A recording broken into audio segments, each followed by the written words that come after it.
Here. Eric Morset, Here. Robert Poole, Here. Barbara Wall, Here. Al Silverstein here.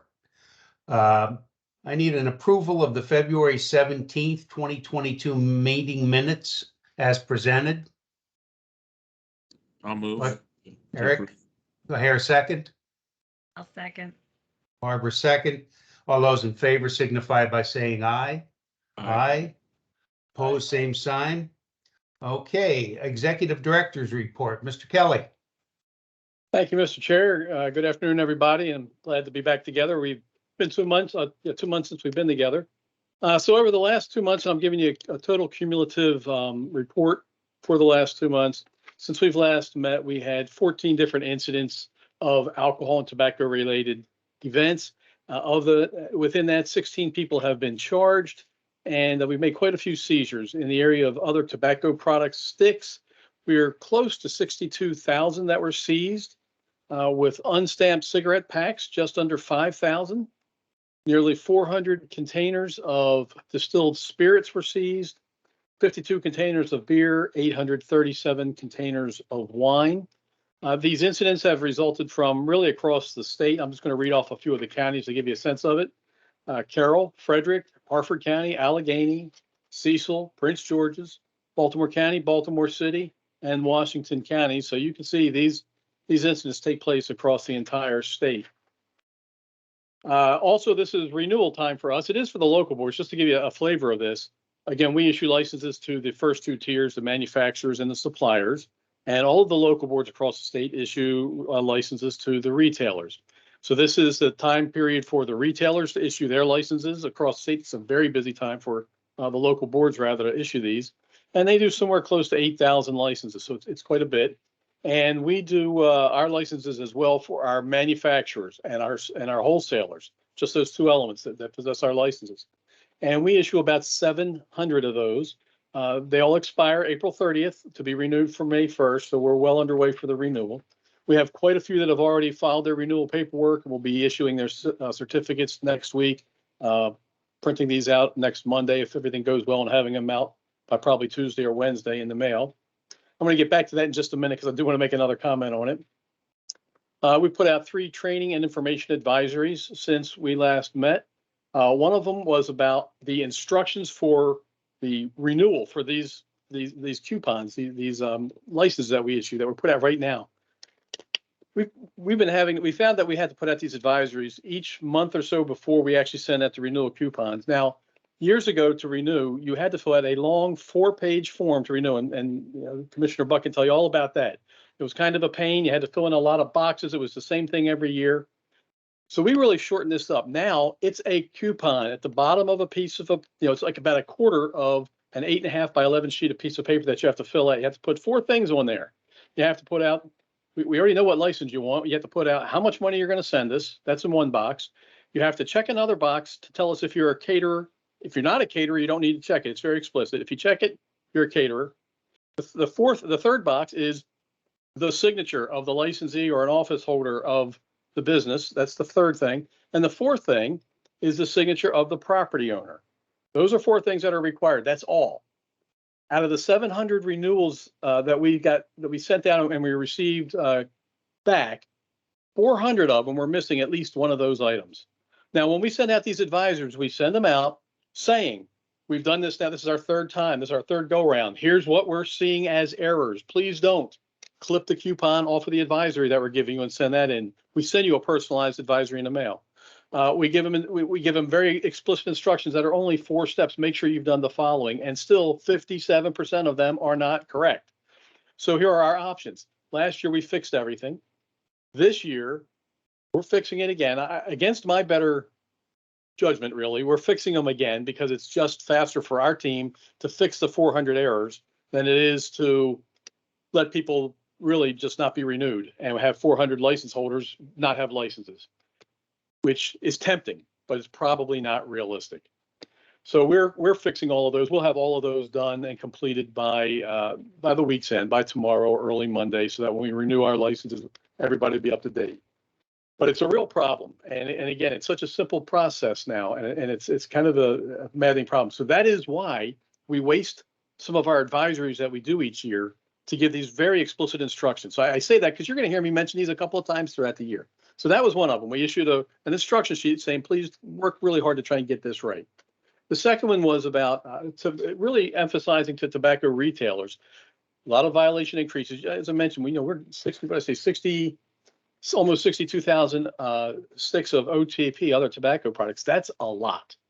And we're seeing a lot of that. We're seeing more loose cigarette sales. We're seeing more unstamped cigarette sales through our regular retailers and businesses in the state. So the second one we addressed directly to these retailers and said, hey, look, here's the rules. Here's where you get your tobacco from. You have to buy cigarettes from this entity, and here's what they have to look like, and they got to have the stamp on it. You have to buy other tobacco products from these entities. They're the only ones allowed to sell in Maryland.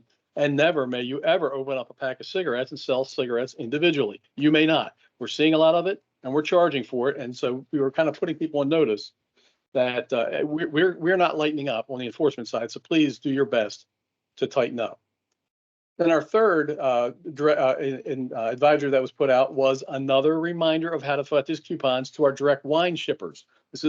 These are people who have permits from outside, a few inside of the state and mostly outside of the state, to sell wine directly from their wineries. And there are several conditions that exist in order to be a direct wine shipper. If you meet those conditions, then you're allowed to ship directly to a consumer in our state. And we probably have somewhere around 1,200 of these that are across the country. So we're getting, those expire on June 30th, renewal on July 1st. We've sent out an advisory just recently to let them know you're about to get this coupon. Please pay attention to just a couple of areas you have to fill out. Pay a lot of attention. If you don't, you will delay, you will probably expire. You will be delayed in getting a new one. And really just kind of putting them on alert and making them be responsible for this for themselves. So that's the advisories. Next month, the dust is still settling around the General Assembly's work this year and the governor's decisions on what he's going to do with many of the bills. Next month, we'll have a very detailed presentation on what bills passed, which ones were kind of significant and maybe didn't pass. We'll answer any questions you have. So we'll put together a fairly decent presentation for you for next month. But in the meantime, a couple of things that were interesting for us passed. One, we had our two budget hearings and our budget bill. And we really flew through, and the chairman was there for both of those hearings. And thank you, Mr. Chair, for being present for that. It makes a big difference. As he would tell you, I think they were very easy hearings for us. Fortunately, this year we'll take that. And the question from both committees, really the big question for both committees was, is that enough money? Because the governor allocated a decent increase for us. And it's been, well, it either has been or will be appropriated very soon, effective July 1st.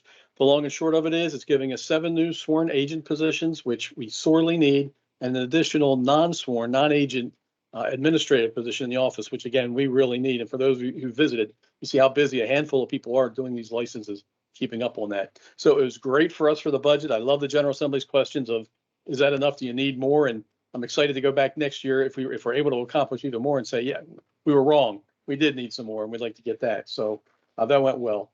Another bill was House Bill 1253. That was really just a corrective bill, but just to give you a sense of it, in moving the ATC and all the responsibilities from the comptroller to its individual commission, independent commission, all throughout the tobacco regulations, the tobacco laws, alcohol regulations, alcohols, all throughout those it mentions comptroller. And when the General Assembly created us, they said, essentially, we expect the ATC to be the successor agency. Everywhere we say the comptroller will do something relative to the regulation or enforcement of alcohol and tobacco, we mean the ATC. And there are tons of places in all the laws and regs that still say comptroller. So each year we go through and we try to clean it up. This House Bill 1253 went a long way toward that. If you care to take a look at it, it reads pretty easy, but it goes through a variety of areas in the tobacco tax law and in the alcohol tax, tobacco law and the alcohol law, to just migrate responsibilities, specifically expressly stating the ATC is responsible and may do a variety of things. Relative to that, we've been undergoing a transformation in the COMAR, which are the Code of Maryland regulations, the regs that we enact. They all live within the House of the Comptroller still. We are about, we're about a month away, maybe less, from completing the conversion of those regs from the comptroller to us as an independent agency. There are really not going to be any substantive changes. Everything that was in regulation before, even though some of it needs to be fixed or modernized or updated. It's not going to happen now. We're just simply taking the time now to move everything so we don't have to go through a lot of hearings. We're just moving identical information over to us. Once we get it, we're going to undergo a massive reevaluation of our regs and see what needs to be updated. Of course, we'll keep you informed and bring you in on all these as we're moving along. But that's the intent over sometime after. Truthfully, it'll probably be after June or July because it may take that long logistically to move all the regs under the ATC. And the last thing is cannabis. We'll have more to report on that next month as well, but it was an interesting year. House Bill 1, which sets cannabis up for a referendum to the states, to the citizens of the state, passed and will be voted on in November. And my understanding is it's like in the mid 70s, polls indicate that the population is supportive of cannabis. So there's a good likelihood that that would pass. It doesn't do anything except to say, do we support this or not, generally speaking. Then another bill was House Bill 837. That bill spent a lot of time going through expungements and starting to set up, in a very small way, starting to set up some framework for policy about how we'll handle cannabis, but it really didn't get into that so much. But one of the interesting things in the uncodified section of it, and specifically Section 8, it said if House Bill 1 and the referendum pass, then effective, I believe it's January 1st, 2023, the Medical Cannabis Commission will migrate under the Office of the Executive Director. So we're going to have that to deal with if that passes. At least elements of it will. I'm not really sure how much of it. We're going to have to dissect that. But next week we'll be meeting with the Cannabis Commission, executive leadership, and trying to figure out what that really means and what it will look like. But it does talk about us sort of absorbing that commission, or at least elements of it, and how we should make that best happen. And next month we'll have a bigger presentation on the outcome of the cannabis legislation as well. Our website, our website's not great, but we're working on it.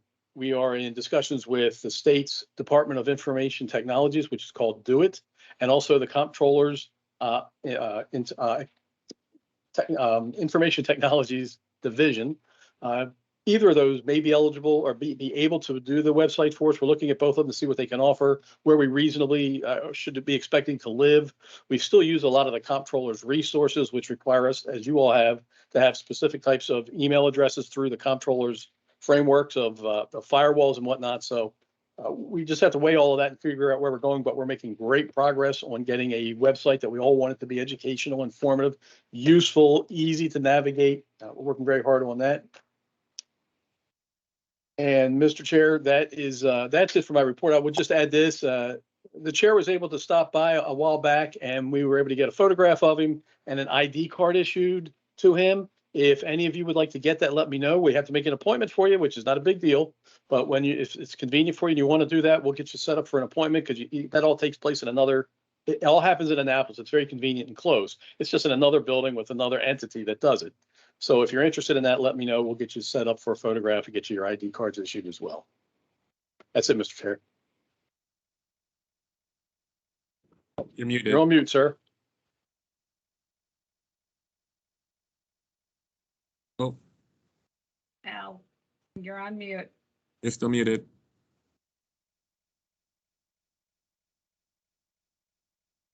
I was going to say the advantage of that is going through security, and it expedites that process. And so I'd encourage you to do that.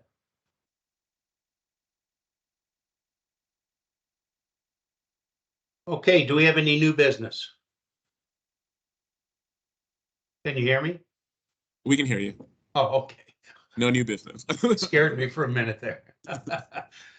Do we have any other new business at this time? Okay, if not, I'd take a motion for adjournment. I'll move. Second. Ms. Morissette, and second by Ms. Buck. All those in favor signify by saying aye. Aye. Aye. Opposed, same sign. Want to thank everybody who has sat in on the meeting. And, if anybody wants to participate, has any information that's germane, please get with Mr. Kelly for the next agenda. Thank you all very much. We'll see you next month.